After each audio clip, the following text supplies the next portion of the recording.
Today's the last class. And what I want to address today is the so what question. Okay, why do we have a course on climate risk? How is this going to affect your career, your job? And what should you somehow remember from what you have taken here? I want to do a reflection. I like to do this. I probably have done it with you already, but this is a very important.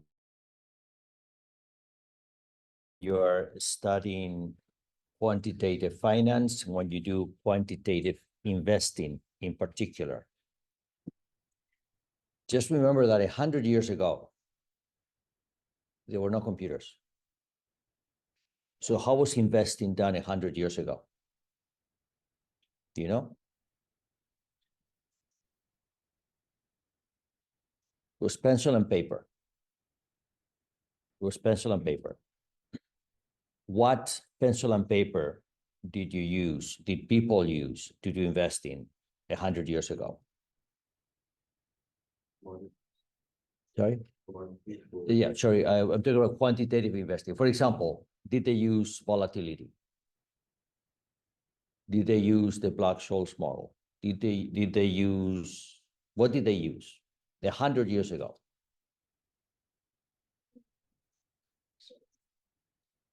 They used accounting information. I think we went through this last time, or maybe 2 classes ago.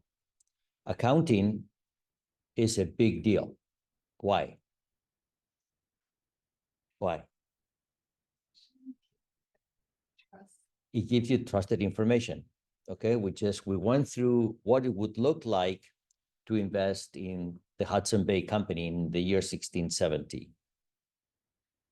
It would be very difficult because what it is that you're actually buying when you invest in a company like that. But today, you have Bloomberg terminals right there. What's the benefit of a Bloomberg terminal? Data. They take a lot of information and they give you something. When you buy Apple stock, you know how much you're paying. But more important than that, you know what you're buying. You know what you're getting. Because you know Apple's bank accounts, the balances, you know the value of their assets, all of that has been done. And it's been done in an accounting framework, which is trusted. That was the big deal for 1930s. You didn't have that in 1830. In 1830, it was very difficult because there was not only there was no Bloomberg. Bloomberg is from what year? I probably asked you that question again. I need you to have a sense of history. Bloomberg is from what year? You can look it up. You have computers, right? When was Bloomberg created? I'm pretty sure I asked you this question already. 1982. There you go. Okay. So certainly in the year 1930, there was no Bloomberg, and investing was a very manual, laborious, prone to error activity. Then something happened in the 50s. What happened in the 50s? It's in the screen. You can just look at it and read it back to me. And I think we went through this. Harry Markovich, who was a student at Stanford, and he came up with the idea of risk. I'm sure he was not the first one to think about risk and uncertainty and all of that. And he was probably not the first one to develop the theory that we now know, Markovich theory, in portfolio theory. I assume you've seen that. You've seen Markovich theory in some courses? Have you here? No? No. Okay. So he's the one who introduced the concept of risk. Perhaps what made him more successful than others is that he did this at the time that computers were being invented. It was just a lucky coincidence. And maybe that's the reason he became successful. If he had had the same idea in 1940, well, that's a great theory, but then what can you do about that? Who's going to collect time series and do time series analysis with pencil and paper? You understand what I'm saying? Okay. And yes, there were no iPhones in 1950. And then, from my perspective, something happened in the year 2000. What happened in the year 2000? Computers were everywhere. It's written on the screen. You just have to read it back to me. You don't even have to ask ChatGPT. I just need you to pay attention. You need to understand the historical relevance of this, because we are at a point where, when it comes to climate, ESG, sustainability, all of these things, they're going to have I think, also a turning point. And I want you to understand the historical elements that go into that. So the year 2000, you had computers everywhere. You had iPhones, more or less. So you can start to calculate things. And then people in banks, they were, well, if we can calculate things, why don't we create new ways of investing? And this is when programs like this one became wonderful, like everywhere. Everybody needed a mathematician in their company, right? And then something happened in the year 2020. And what happened in the year 2020 is that the data that was being consumed by investment processes suddenly changed. What data was consumed again in 1930? Accounting information, pencil and paper. What data was being consumed in the year 2000? Bloomberg was around, had been around for 20 years. What data was being consumed in 2020? Yes, but it's still numerical data. The big change that happened is that now you can start to consume textual data through large language models. And this is the biggest change that the financial sector is undergoing right now. Like everything else, the fact that you can have data sources, which is not just numbers, but words, is changing everything. It's changing the way you invest. You need to be aware of these things, because climate is affecting the financial sector exactly from that perspective. Sorry, not right now. It will.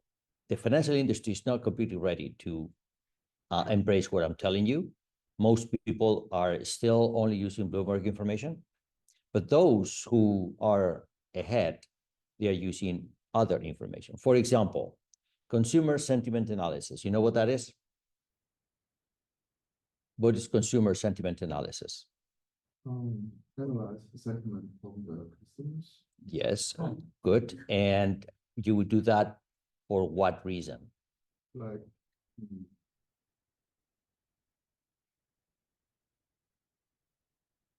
You want to understand what people are going to do. Have you heard of the I probably talked about this already, but today's important that I repeat. GameStop. You know GameStop? Yes, GameStop. Who bought GameStop here? You bought GameStop. Oh, good. I watched shares before, like 1 year before. 1 year before it became famous, right? In what year? 2018, 19, what year? It's just like becomes, like when it becomes very popular at that time. At that time. Okay, so in 2021. Yeah. 2021, January? People were talking about the propositions. Yes, exactly. Good. That's consumer sentiment analysis. So you want to understand what happened to GameStop in 2021. Actually, it was 2020 or 2021? I forgot. 21, right? Yep. If you're going to understand what happened to GameStop in 2021, where do you go for data? You go to Bloomberg?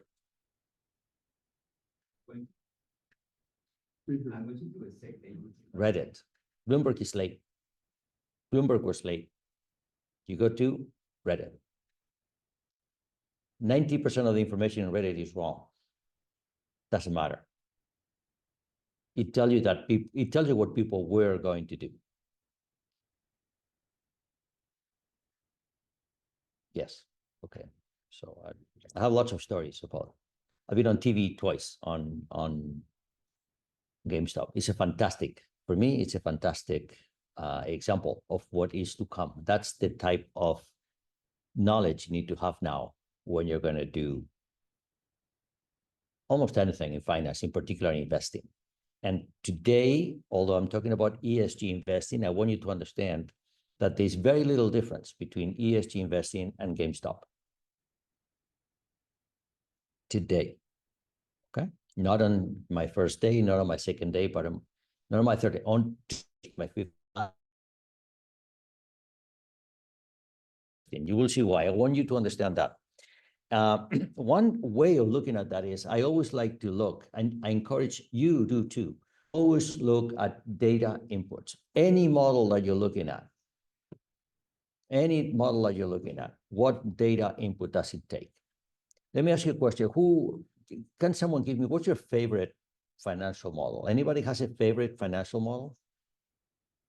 You don't have a favorite financial model? No? Black-Scholes, Black-Derman-Toy, anybody has the Heston model? I don't know. You have a favorite model? Do you don't have a favorite model? Okay. Anybody want to help me out? I would like someone to. Do you have? Sorry? Do you have it? Like the favorite? No. It's a question about you, not about me. It's a question about you. If I give you the answer that's cheating. Doesn't work. Anybody has a favorite model? I'm sure you do. I'm sure you do. Every year at MMF, when I learn why you think you come here, and many students tell me they come here because they would love to do their model. Anybody here because they want to do their model? No? Xiaoqing model? No. You don't want to the Samantha model? No? It's no. That's it, Black-Scholes. Black-Scholes? No. Yeah. So I'm glad you didn't come here. I'm glad you did not come here to have your model, okay? That's a very bad business plan. To come here to have your model. Anybody came here to make a lot of money? You be truthful, okay? I want to know. Anybody came here to make a lot of money? Only 3 people? Five? What about the rest of you? You just came, it's entertaining, right? You came here to listen to me because of the entertainment component. Well, I don't know why you came here, but I hope it's not because of a model. But pick a model, pick a random model. Yeah, Black-Scholes, right? What's the data consumption of Black-Scholes? What does Black-Scholes use? Interest rate. Hmm? Like Interest risk rate, rate. yeah. Stock price. Yeah. Strike price. That's about it, right? So that's an old model. It uses very old data, right?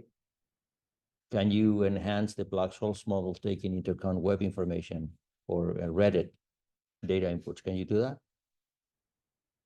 Yeah, one of the things I'm thinking about, like doing the price theory courses, because like presence, like the Black-Scholes got a lot of assumptions. So its value is not very close to the real value, right? So What is real value? like the market value, Okay, market value. calculating the You're trying to closing replicate price. market prices, right? Yeah. Okay, so sorry, let me stop you right there. You just said something very interesting. I love it. Yeah. You're trying to replicate market prices. Why? Why would anybody want to replicate market prices? Because people are afraid, and when people are afraid, like the volatility can be like different. Okay, let me challenge that, because that's a very academic way of thinking, right? Academics love to have a model that replicates market prices. When you're out there, people just want to make money, right? So, But arbitrage opportunities maybe to pay something. okay, so you're gonna use, hold on. So you're gonna, let me see if I understood you, okay? What you're saying is that you have a model called the Black-Scholes model that helps you model reality, right? Market prices. And if market prices deviate from the Black-Scholes model, then you are telling me that that could indicate an arbitrage opportunity. Is that what you're saying? Well, yes. Yes, okay, good. Say yes, it's okay, even if you disagree, because that's a great way to, well, it's an arbitrage opportunity. Good. Which model is right, Black-Scholes or the market? Actually, you don't know. You have to look at how much is the deviation. It makes sense. So basically, you first look at the market price, and then you try to explain why is that. That's right. So they typically don't know, but most of the time the market is right and the Black-Scholes model is wrong.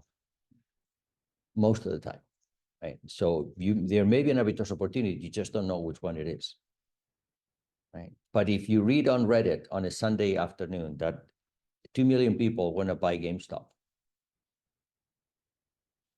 right? Then what do? You find a way to buy GameStop before they do. That's consumer sentiment analysis, right? That's front running the market. And you have to do it in a careful way. What if, I am the CEO of Apple and I give you some, on a Sunday afternoon, I tell you, Apple is going to miss expectations tomorrow. What do? You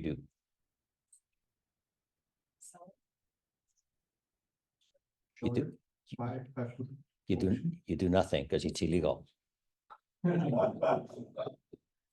You do nothing, right? You delete that conversation, you run away from me, so don't tell me that.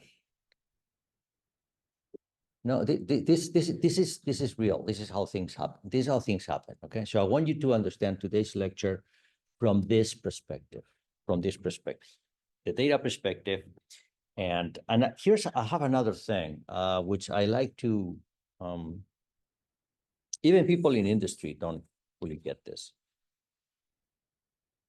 Portfolios that sell. What if you're a portfolio manager at Purpose Investments? You know Purpose Investments? Yes, Purpose Investments. You know Purpose, you heard of them? Yes, I know you have. Okay, so you're at Purpose Investments and you have two people working for you. Who wants to work for him at Purpose? Who wants to work for him at Purpose? You want to work for him? No, you're working at Purpose. Who wants to work for you? You don't want to work for you. You already work for you. No. So yeah. So Xiaoqing, Stephen, they call you Stephen? Yeah, Stephen. Okay, Stephen. Okay, no Xiaoqing. Okay, Yeah. Stephen. And Josh. Okay. Okay, so Josh and Stephen want to work for you, right? So he gives you a portfolio, which is going to, it's just the right portfolio. It's going to make millions. Thanks. And he's going to give you a portfolio that's going to have a 50% annual return. But it's not going to make millions. Which one do you pick?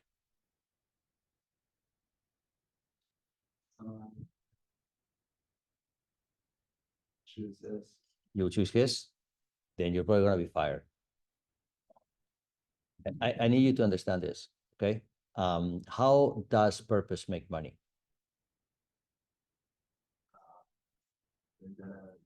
They run these various funds and then take the code for the fund.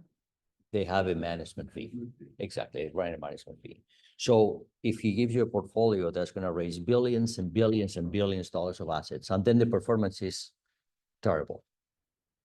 Not terrible, just so-so. And he gives you a fantastic performance, but no one wants to buy his portfolio. Which one do you pick? You pick his. You have to. You have to.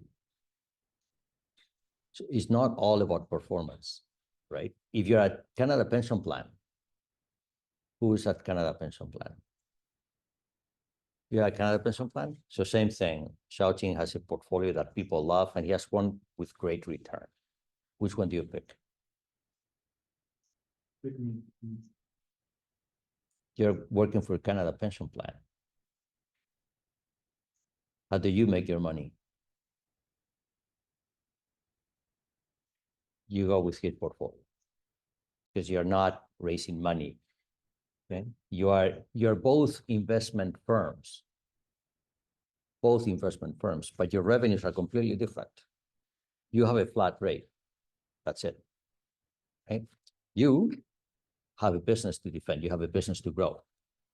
So you want portfolios which everybody likes. You want portfolios that perform very well. You understand what I'm saying? Of course, this is not a 0-1 division. It's a bit of everything, but that's so the good thing about ESG portfolios is that ESG fund flows, I think I showed those numbers to you. I may have some more numbers today. This is what people want. So if people want ESG portfolios, you're going to give them ESG portfolios. You have to. Otherwise, you're going to have perhaps very good performance, but you're not going to sell anything.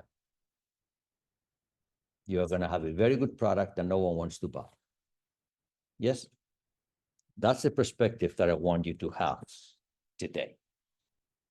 Now, It's more than that. There's a regulatory aspect to ESG portfolios, which is more and more companies, for example, insurance companies, which are regulated under Solvency II, have to have a certain ESG score. So I don't think we don't have a lot of internships in insurance companies, but anybody going to Manulife for the internship? No, no Manulife this year, not yet. Okay. So let's say you go to work at Manulife. Manulife is different from a Purpose. Manulife is different from CPPIB. Why is Manulife different from Purpose and CPPIB?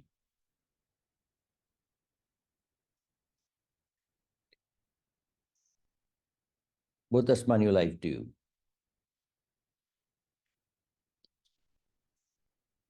You're not very talkative today. My courses work better when you're talkative. So they try to manage the difference between their assets and fraud and liabilities that they have to pay also or so expensive. Okay, so let me change the question, Aldo. How do they make money? Well, because they premiums from the people that pays the insurance. Exactly. So they make money by selling insurance premium, right?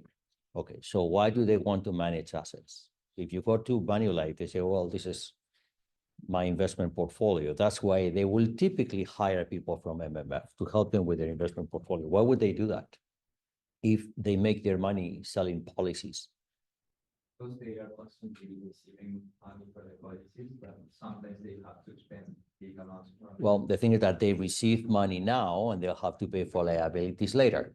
That's called asset liability management, right? By the way, CPP, you're at CPP. You have to remember your name. Vivian. Okay, so you're at CPP, right? Yeah. What does CPP do? They do the same, right? We give them premium today and they pay when we retire. For me, it will be very soon. For you, it will be very, very late, right? So there is somewhere in the same business. Yeah. They are somehow in the same business, somehow. Okay, because Manulife has a side business, which is they want to raise money, not only from their insurance premium, but also from people that say, well, you're so good managing money. You manage it, you're better than Purpose, you manage my money, right? And then they don't give it to Purpose. And that's where Purpose and Manulife, they compete too. But Manulife does not compete with CPP because CPP does not compete with anybody. Their premium, you don't have a choice. They go to CPP. You don't have to compete, right? But Manulife has something that CPP does not have, which is Manulife has a regulator that tells them what they can and cannot do because the regulator does not want insurance companies to suddenly blow up like AIG in the year 2008, right? Why are they less concerned with CPP? Because CPP has no commercial incentive to do something stupid, but Manulife may. And that's where there's regulation. So regulation may tell Manulife, you have to invest, but according to certain criteria. And you say, I don't like it. And then the regulator will say, I don't care. And you have to do that. Yes, this is very typical. Purpose may have something similar, not because you have a regulator, but because your investors prefer, in our case, ESG investment products. And that's why you would do it. Purpose has people in charge of knowing what the investors want. They have to, otherwise you're not in business, right? And they may say, wow, it started in the year 2018. We have seen bigger interest in ethical funds, ESG funds, this and that. Then what does Purpose do? It's like GameStop. So, oh, that's what they want. That's what I sell, right? You can say, no, it's wrong. GameStop, there's no way that GameStop can be worth billions and billions of dollars. They just sell games on a shopping mall, right? Doesn't matter. Look what happened to the stock, right? Same thing. So you have to do it. And that's why companies like Purpose, they create funds which would be like ESG. That's why companies like Manulife will have ESG criteria into their portfolio, not because they are their own client, but they have regulators that tell them what they can and cannot do. right? And then how about CPP? Why would CPP care about ESG investing?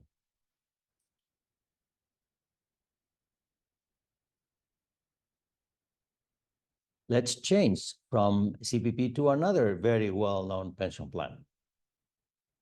University pension plan. Have you heard of the university pension plan? Yes, you have. On the very first day I lectured to you, I gave you a quote by Barbara Swan, the CEO of the university pension plan. What does that quote say?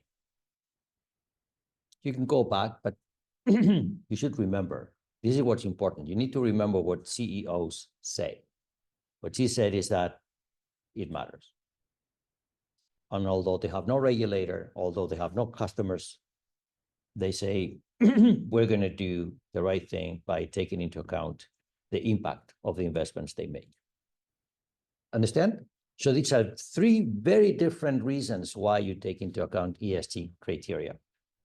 And you need to understand these things, because if you're at work and you don't understand why you do what you do, you're not very safe in that job. Yes? Okay, so now the question is, if that's what I need to do, if I have ESG criteria, how do I invest with my ESG criteria? That's what I want to address now. And this is a paper, it's not mine. It's a paper from a long time ago by some authors here. You have the paper on the website. You can download, you can read it if you want to. I'm going to give you the highlights of that. In fact, I'm going to give you not just the highlights. I want to tell you how these types of problems are addressed in the market. So there are three pillars, the E, the S, and the G pillar. And we've gone through that already. And if I would be very curious to know how many of you have an internship that is affected by this. I would say the majority of you, you're not going to be affected by this in your internship. So I know I'm lecturing about something that might happen for maybe 5 of you. That's my guess, 5. Okay? That's for your internship. I'm going to guess that maybe 10 of you, you will have a job where these things will affect you next year, 2025.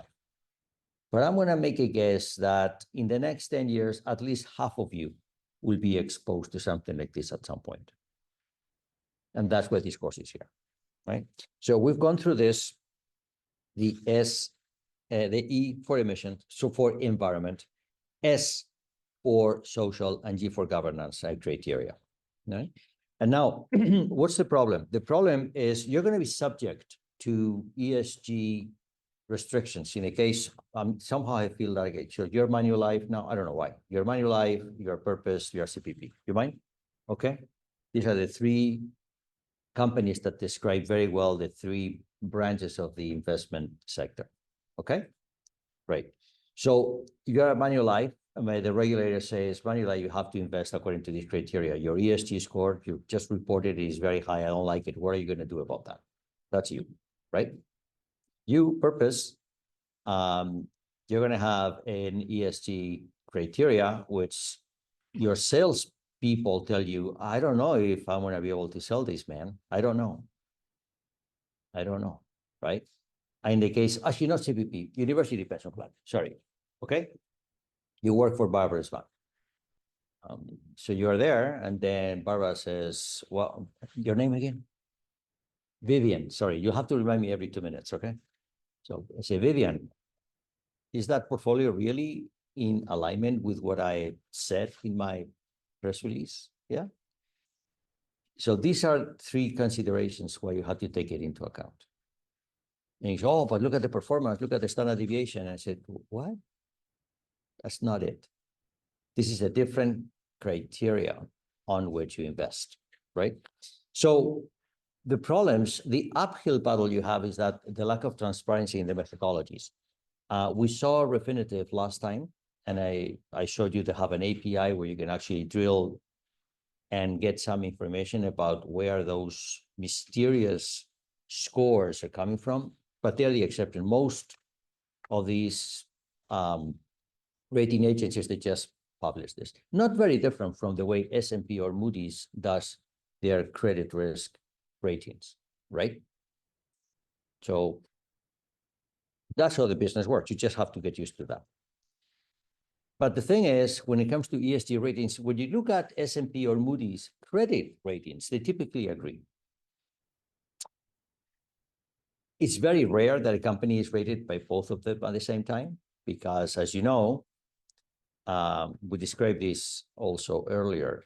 If you are issuing a bond, you hire the rating agency. Whereas if you have a stock, it's the ESG rating company that will rate you whether you like it or not. Yes? But if you have different, sometimes you hire two rating companies to do your bond rating. You just have to. Okay? And then usually the credit ratings are very aligned. They coincide. But the ESG ratings don't. They're very different. So one thing that you could do is say, well, I don't like the ESG rating of MSCI, so go for Refinitiv or S&P. Right? So that's a consideration. There's a wide divergence of ratings. And then there's the potential conflict of interest in the ESG rating business. I'm not going to get into that. So these are the difficulties that you will face when you work with, none of you is doing ratings. I'm not assuming that. Although actually one of the companies that we're very close to is Sustainalytics. We've never had an internship there, but it's a matter of time. We don't have many internships left. So I doubt this year someone will be working on the ESG rating side of the business, but maybe next year we will have someone. Okay. So most of you will be consumers of ESG ratings. And now once an ESG rating is given to you, then you have to take ESG considerations into account. This is not going to be very hard. You've seen more difficult things than this. In fact, sorry, that's not true. You will see more difficult things like this. This is the course in operations research that you will take in May. So in May, all of this will become very simple. But you know, I hope that portfolio theory is you optimize your objective function subject to constraints, right? Okay, so here's, well, that's just another constraint. Give them to me, and then I'll put them into my portfolio and I re-optimize. That would be a way to do it, right? You understand what I'm talking about? I know you do. Do you understand what I'm talking about? Let's say in the case of Manulife, the regulator says, although your ESG rating is too low, you need to make it better, right? What you could do, you could say, oh, ESG rating, yeah, hold on. And you go to your optimizer, you hire an intern from MMF, very important, okay, to add the ESG criteria to the objective function as a constraint, right? Give me an ESG score, you know, north of 8. Yes? And then the MMF intern will say, okay, yeah, let me look into that. Yeah, what does ESG 8 mean? I don't know. Okay, let me find out, right? And then the MMF intern will do that in your system. As you know, I got it. Oh, that's great, fantastic. Now we can satisfy the regulator because I can do an ESG portfolio bigger than 8. Understand what I'm saying? That's Manulife. Purpose. What do? The salesperson tells you your ESG sucks. No one wants our products. You have to do better than that. What do? You hire an intern, Josh there behind you. Say, hey, change this optimization thing because it's not giving me products that people want. So you would re-optimize the portfolio, right? And in the case of university pension plan, what do? Barbara says, Vivian, what are you doing? Vivian, right? Yeah, forget your name. Okay. So what are you doing? This ESG score is terrible. We're going to be in the news. They're going to say UBP invest in shit stocks, right? What do? Well, hire Josh. He already knows how to do it. So he can give you the different optimization. You understand what I'm saying? The problem when you do that is, well, here are some of the steps. The problem when you do that is you end up with portfolios which are radically different from the ones that you like. So portfolio managers don't like to do that. You know that if you re-optimize, yes, mathematically you've solved the problem. But then you have a portfolio, which is, he said, you have to sell this, you have to buy that. You say, oh my God, why would I sell this company? Why would I? You understand what I'm saying? The portfolio is completely different. And portfolio managers don't like to do that it takes months, sometimes years, to build an investment portfolio. You have to go and visit the company. You have to do due diligence reports before you invest in the company, right? Yes or no? Do you know how, Manuel, how do you invest in stocks? You have to, it's not just, this is the optimizer answer, and then you just buy and sell. You cannot do that. You have to go through a very extensive due diligence analysis, right? You know what due diligence analysis is? You cannot invest in a stock you don't know, for example. Sometimes Manuel will invest millions and millions of dollars in stocks. If you don't know them, you have to go through that analysis. So you cannot just take blindly the results of an optimizer. That's okay for it. That's okay for a homework assignment for MMF. But it's not okay to invest real money, right? So typically portfolio managers, they want to have very simple ways to meet ESG criteria that does not alter the investment portfolios they have. So one of them is, for example, this one. You exclude firms with lowest scores in each category of interest. You don't need jobs for this. This is very simple, right? So, well, this is my investment portfolio. The regulator tells me that my score is low, or Barbara doesn't like my ESG score. So which are the worst companies? I just get rid of them. And then you see if that works.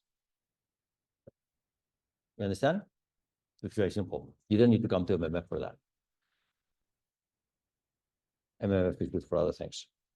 Okay. Or what you can do is something slightly different. What you can say is, yes, I'm going to exclude the firms with the lowest category. Okay. But then once I exclude those firms, what I do is invest them in companies with very high scores.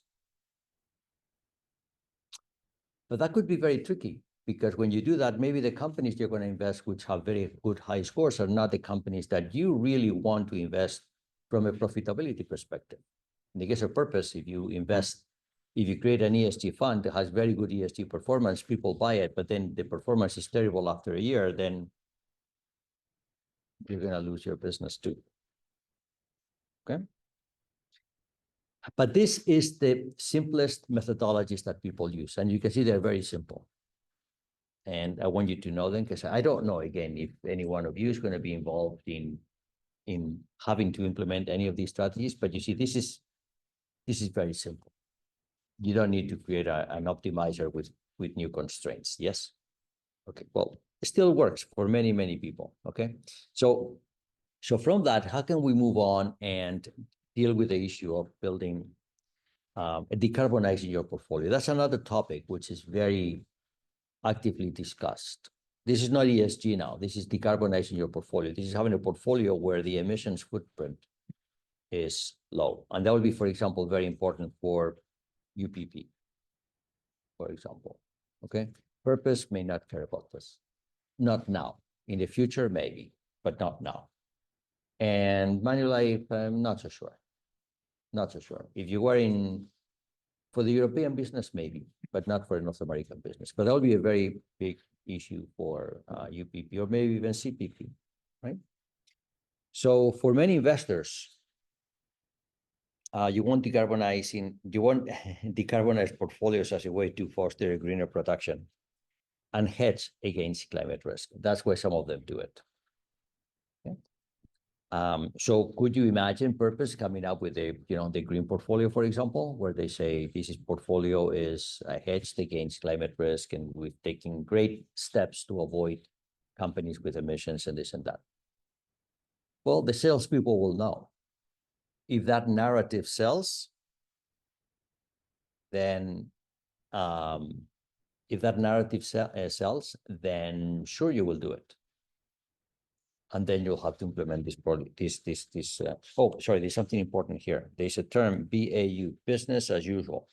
Business as usual is the portfolio that is constructed without any ESG or decarbonization considerations into account. BAU. Okay, business as usual. So business as usual is the portfolio that you would see just about every course at MMF. Or when you take the course on operations research next year, that will be the course, that will be the term. They're not going to use it, but what BAU refers to, business as usual. That is without any considerations. Just go on from here. My interest is in finishing by 11:30 today. I don't want to lecture for a long time. And as you know, we have an event at noon. You know that, right? Yeah. I forgot what the event is about, but it's interesting. Startup event. Yeah, okay. It's interesting. Go there and meet people, okay? Go and make money. Yeah, so when it comes to decarbonization, this is a histogram that shows this the right skewness.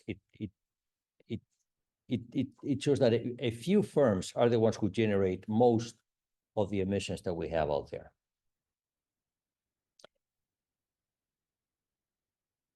Is that a good news or is that bad news? It's good news because that leaves you with a very big universe of stocks to invest in if you want to have a portfolio with a low carbon impact. So that's good. The algorithm that people use for this, and again, this is very simple. I want you to see the simple algorithm that people use. You can come up with a neural network-based optimization with who knows what, but this is what people do. They calculate the carbon intensity of your portfolio using one of three metrics. One is the weighted average of the carbon intensity. So each company has a carbon intensity and you have certain weights, you just take the average. You can also look at the emissions per $1 million of revenue for the companies that you have. So one is asset weighted, the other one is revenue weighted. You will get different answers, right? There's no relationship between price and revenue. And then the third is the carbon footprint, which is how many tons of CO2 is your portfolio putting into the atmosphere every year. You understand these are all three different ones? They may be related, they're probably positively correlated, but they're different criteria. Would you know how to calculate this? It's a good assignment, right? So, would you know how to calculate this? Go through the three of them.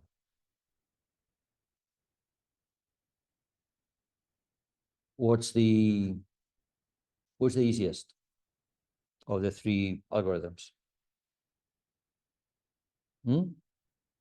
The first one is the easiest, right? What's the most difficult?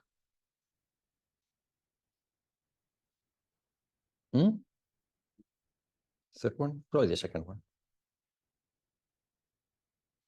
But you will all know how to calculate all three, right? As long as we. Yes, well, exactly. So what data do you need? You need Bloomberg? Because Bloomberg will give you revenue and price and market cap and this and that, yes? And what else do you need? You need the emissions. You need the emissions of each company. How do you do that? Where can you find emission data? Sorry? Bloomberg has emissions data. Okay. Who else has emissions? Can you find out? Can you ask ChatGPT who has emissions data? Let's see where we can get the data we need to calculate these things.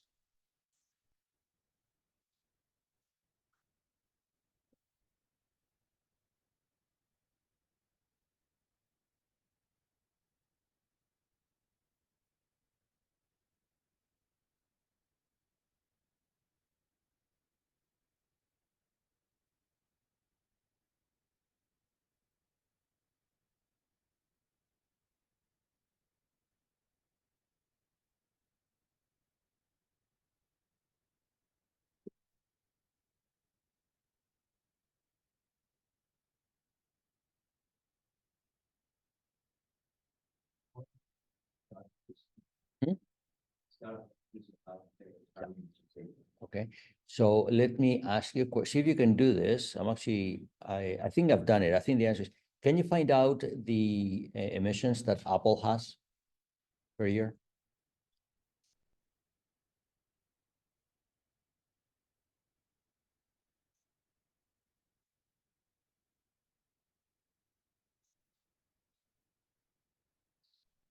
What does ChatGPT say? How much? 16 million tons. 16 16.1 million. 16 million tons. Okay. Yeah. 16. Yeah. Okay. So if you invest in Apple stock, then you take a certain percentage of that. That will be according to what? What is that? Algorithm. So let's say that I invest $1,000 on Apple stock. If I invest $1,000 in Apple stock, what's my carbon footprint? Say, according to algorithm number 3. I invested $1,000 in Apple stock. What is my emissions? I should do $100. I invest $100 in Apple stock. What is my emission per year?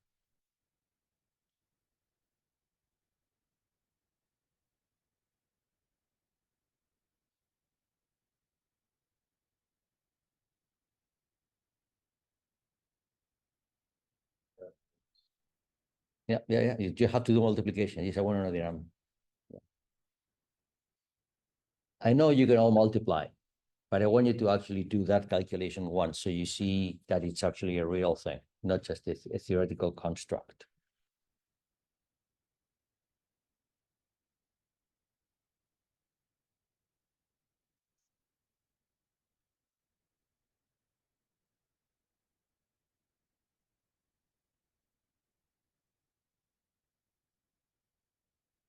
$100 in Apple stock. What's the CO2 emissions? 0.00624 Tons. measures tons of CO2. I believe that number. It sounds right. Anybody has a different number? 0.0005. Okay. Yeah, that's about right. And what's the value of that? Let's say $10 per ton price for the emissions. $10 per ton.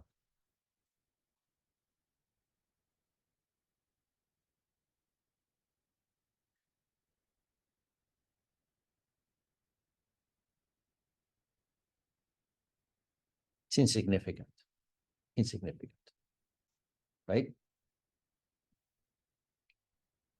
Let's can I ask you a different question? What would be the same number if I invest $100 in DuPont? DuPont, the plastics manufacturer.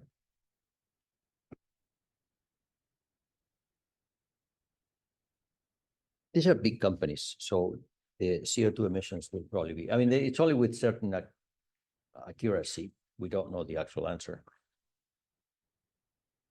DuPont. What are the emissions of DuPont?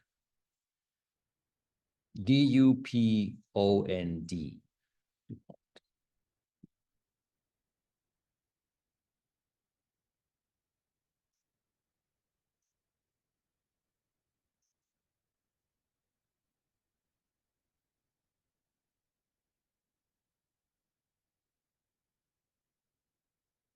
Yeah, it's almost 10 times smaller. Oh no, this close. You're looking at the absolute number, right? Oh yeah. Yeah. But of course, Apple is much more expensive as a company. So the number is higher.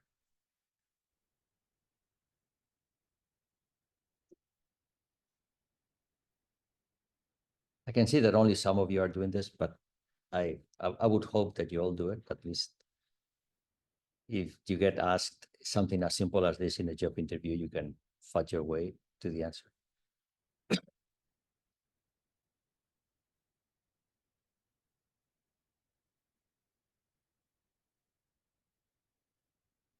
You got the number, Stephen? No, it's just You're still searching? Yeah. Right? James that I read it. It's hard to find. It's hard to find. DuPont? Really? What do you find? Just as that was just as they want to use it on the 2030, but Okay. saw 3.5 metric tons for scope 1 and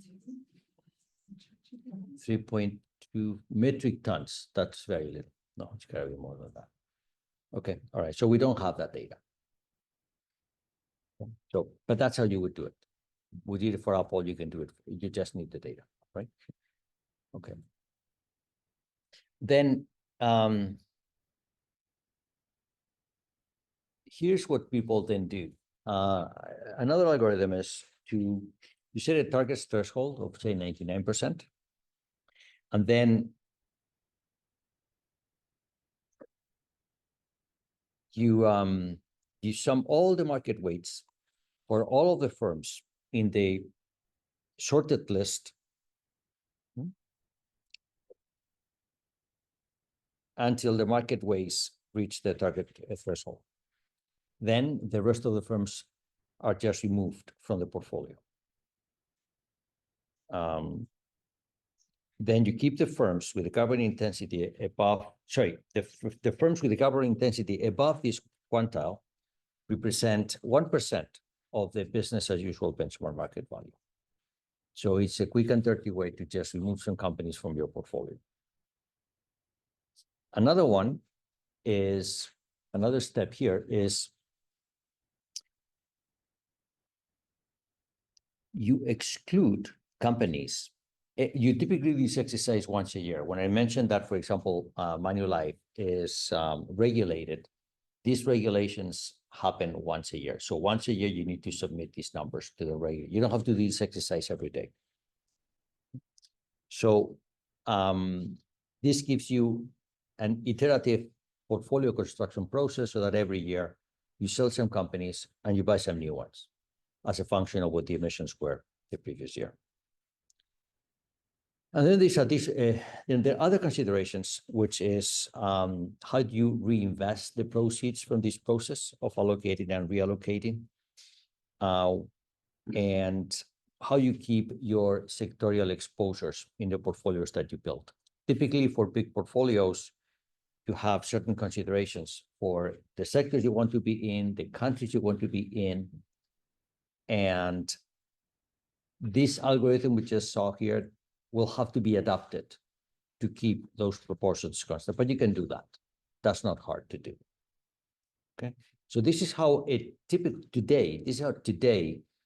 portfolio manager at UPP, at Manulife, or maybe at Purpose would approach the portfolio rebalancing challenge to keep their portfolios with low impact. I have some graphs here that show how the different portfolios can be built with different benchmarks and different carbon intensities. Okay, I have a more interesting one coming up here. Let me just go, let me move. I want to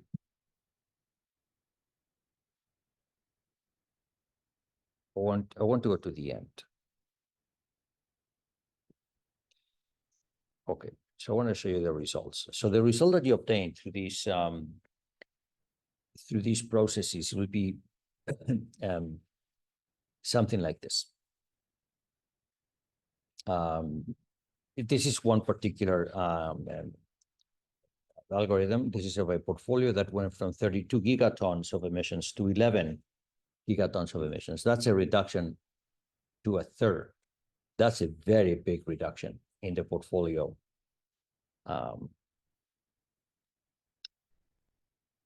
The annual return in this particular case ended being 13% with a volatility of 14%, a Sharpe ratio of about 1. So that's not bad. And that's for North America. And then, again, this is in the paper that I mentioned to you. Okay. And then the number that you have for Europe, you would go for actually higher emissions and bigger reduction. And the biggest one is in the emerging countries, has the biggest emissions, 84 gigatons, that they reduced to also about a third. So you can see in most of these places, the reduction of the emissions went down by about 60%. Okay, this is the type of objectives that you're looking at. But of course, we have the data problem. We don't know where the data is coming from. Something similar can be done with ESG scores. And for that, you would use a database like, for example, Refinitiv, that will allow you to do portfolio construction, taking into account the Refinitiv ESG information. I'm going to jump over this. And then the advantage of a system like Refinitiv, I remind you of the video that we showed where Refinitiv gives you an API, so you can drill into how the ESG score is done. That allows you to do screening at the category level, E, S, or G, in case any one of them is of more relevance for you. Okay. So I'll just skip over this. I think I'm done. I think I want to end this now.